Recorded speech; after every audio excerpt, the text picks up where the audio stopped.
Right now, Christie presidential candidate, well, that's the image the embattled governor was going for on tour in Chicago yesterday. But closer to home, it's a lot more complaints, even calls to pack it in and taking back endorsements. Tonight, the man who wrote the Star-Ledger's My Bad column explains why. And next, barrier breaker. Michael Sam's sexual declaration even more impressive when you hear what his own father had to say. And our legal team tells us if teams asking about orientations would be legal in your line of work. And then the ick factor. In a Florida courtroom, are too many shooters getting too much bravery thanks to stop and frisk and the impact of clearly unlikable defendants on the witness stand?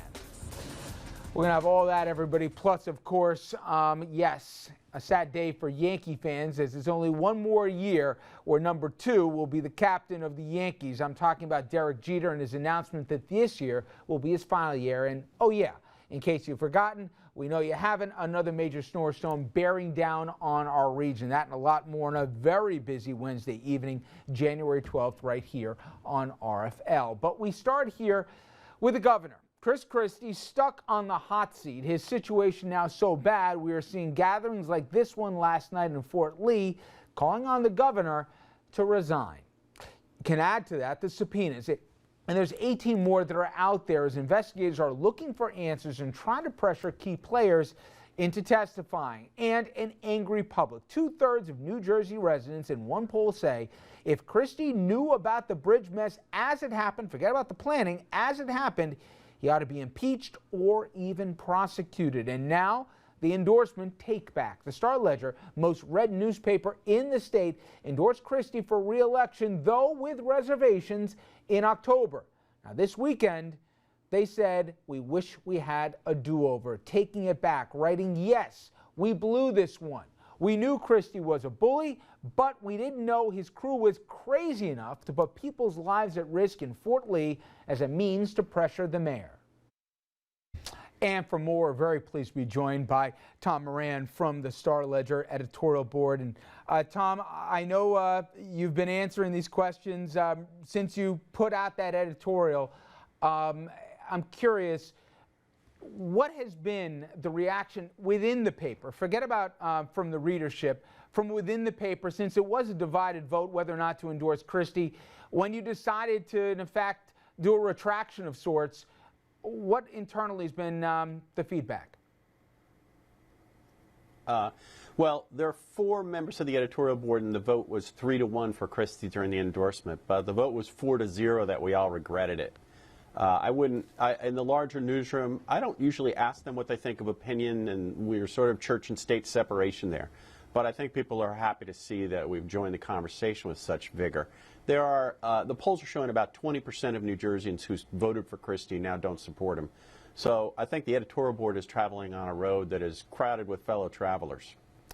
For you, what was the tipping point that made the regret to something that was actionable? Was it the Superstorm funding aid? Was it right after the press conference? Because there was still more questions than answers at that point. When did you say, you know what, we really did blow this one? Yeah, sure. Well, there are 3 things that factored in, and the most important was Bridgegate. Let's start with Hoboken. There you have a credible charge of extortion by the lieutenant governor from the mayor, Dawn Zimmer. That's a he said, she said at this point. We'll find out more. Federal prosecutors are all over Hoboken now.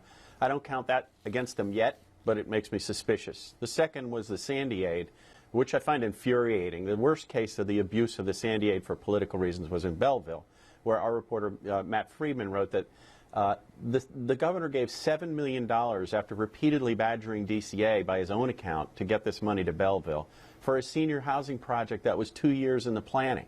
Belleville was not particularly hard hit by sanding, and that $7 million could have been used to put people back in their homes. There are still thousands of people out of their homes who are being told there's not enough money to help them. That $7 million really bothered me, and I'm sure there's more of that going on given the pattern of sort of hyper political efforts to win endorsements all over the state. But the big one was Bridgegate, and the point at which I really flipped was when the email was connected that action to the governor's office directly. He had his deputy chief of staff as the one who wrote the email saying time for traffic jams in Fort Lee.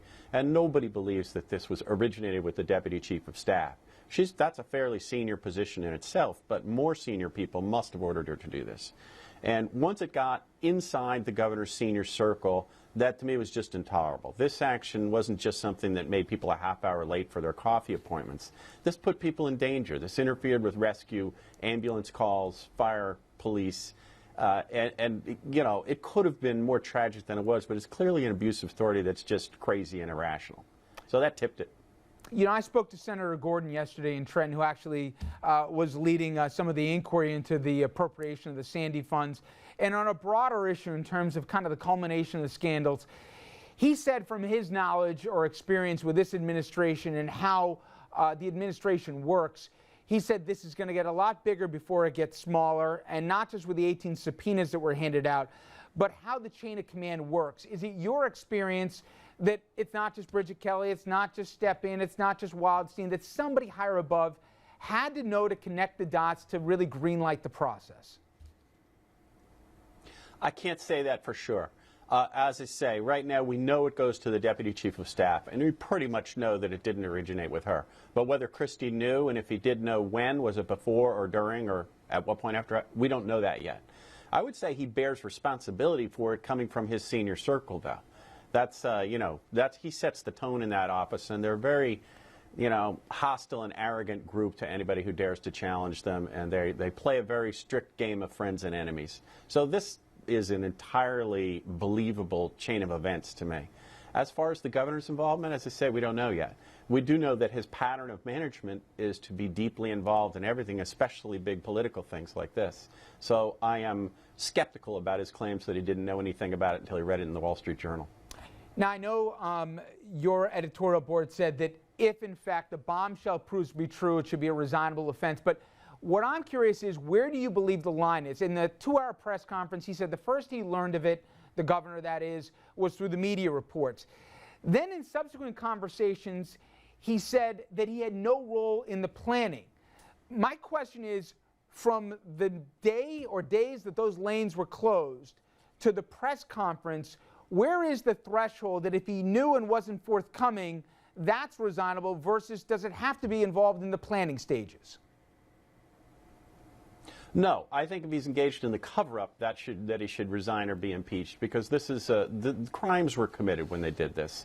This is an abuse of government authority, and if you're involved with the cover-up, as President Nixon learned to his woe, you're involved with a crime. So we'll see. As far as his version of when he learned, he's given slightly different versions of that. I mean, he said when he read about it in the press, the first story appeared in the Bergen Record on that Friday about the traffic jams. But he later said, no, it was the Wall Street Journal article in which they reported on the executive director's furious email ordering the lanes to be reopened. So we'll find out more later. Well, I know you've had a fascinating week here, Tom. I appreciate you giving us a few minutes. Thank you so much. Thanks for inviting me. Now, as we keep our eyes on the fast-moving developments in the Garden State, Governor Christie, he's looking elsewhere. He was in Chicago yesterday talking to a business group and taking a shot at Democrats, including Hillary and President Obama. Also, he supports Republicans like Rudy Giuliani, Mike Bloomberg, even singing the praises of George W. Bush. But the question is Christie aiming too high here, taking his sights away from the scandals and the investigations in New Jersey? For that, let me bring in my two friends here, Dominic Carter and Andrew Whitman. And you know it's bad, Andrew, when Sarah Palin says there's no way that he couldn't have known what his underlings are doing. Well, yeah, there's always backstories, but still. The Palin thing is the long. They don't get along particularly well. Christie has tried to make enemies out of the Rand Pauls and the Sarah Palin wing of the party, and so, you know, pardon the expression, he's just a big piñata right now to the far right. He's a big target because he's weak. Also somebody that people don't want to be necessarily in the same room with if you have your own races or your own political futures at stake. We saw a lot of, not everybody in the RGA showing up with them when they're posing for pictures here. In Florida and in Texas, the likely Republican nominee for governor of Texas avoided being seen with him in public. I'm not sure he actually met with him behind the scenes. So, yeah, that's a big test right now. Will Republicans come out and talk to Christie? This thing in Chicago, you had a former Democratic governor of Ohio drive 250 miles to basically be a sounding board for anybody who wanted to do an anti-Christie interview, and everybody wanted to. So it's very delicate moments right now for Chris Christie if he's got any 2016 ambitions at all. And to have an ambition, Dom, for national, he's got to have a narrative back home. Forget about this. And the one thing you take away, we saw this same time last year. The newspapers, they were afraid of him because they want to get access to him. We've seen this. You've covered other governors who've been in trouble. When the fear factor goes, not only are the papers out to get him because they think they were made to look bad in the other media in the state, but you also have the other electeds, including Republicans and those Democrats who figured they'd broker deals with him because he'd play both sides for their own game, where they said, this guy kicked me for 4 years. I don't have to take this anymore. They're going out of their way to stick it to him. He's got budget fights ahead with tough ones. He was trying to get more tax cuts to go through. There's no chance that's going to happen now. He's got problems at home, not just with an investigation, but with people not afraid of him anymore. His agenda, if you will, is on the back burner here in New Jersey. Whatever his goals are, if the legislature saw differently, it's just not going to happen anymore. And we know they got said it, Tom, but more than any governor in America, the New Jersey governor, the way the statutes are written, has more juice. They can get more done unilaterally with a stroke of a pen. So it's a great gig. But if nobody's afraid of you and the legislature is going to turn on you, and they're both controlled by the Democrats, now all of a sudden you're not the guy, the bipartisan guy who gets things done here. You're the guy that everybody, as he said, is a giant piñata, right? Well, let me try and switch this for both of you. I don't see a scenario where Christie can turn this around in a positive way. Do you? I just don't see it. The persecution role. I'm being persecuted by my enemies. That's not going to work. The far right is already hanging them out to dry. Well, it just depends on what further developments there are. If there's no more developments news-wise, he can make that claim. I just don't see it. I see him at best as a lame duck governor, and I think he's sitting back going, "Oh my God!" In a matter of a month, I've gone from the top to the bottom. I think he gave us a little bit of a clue, though. In Chicago, he went on the attack again for the first time since he's gone down. Went after Hillary, went after Obama here. He's singing the praises of George W. Bush, for crying out loud, right? I think he's going to start doing that back home because he knows he's not good at defense. He can only play offense. Right. That's his style. It's a hard sell. I'm with you. But the problem is the media is not buying the attack dog anymore. Nope, you're right. And there's all these new developments that are coming out. Whatever comes out of the subpoenas, he's going to have to play defense on some of it. I know what he's going to have to do tomorrow, and that is deal with the snowstorm. Starting in the overnight tonight here, we're going to get walloped again. And speaking of New Jersey, some parts of it could get more than a foot. We're going to talk about that as Jeff Noyer comes in to give us a forecast. And also, we're going to talk dollars and cents in the storm here. You got a lot of municipalities saying, I'm low on cash here to pay for this stuff, and I don't have enough sand or salt. We'll talk about that, too. Stay with us.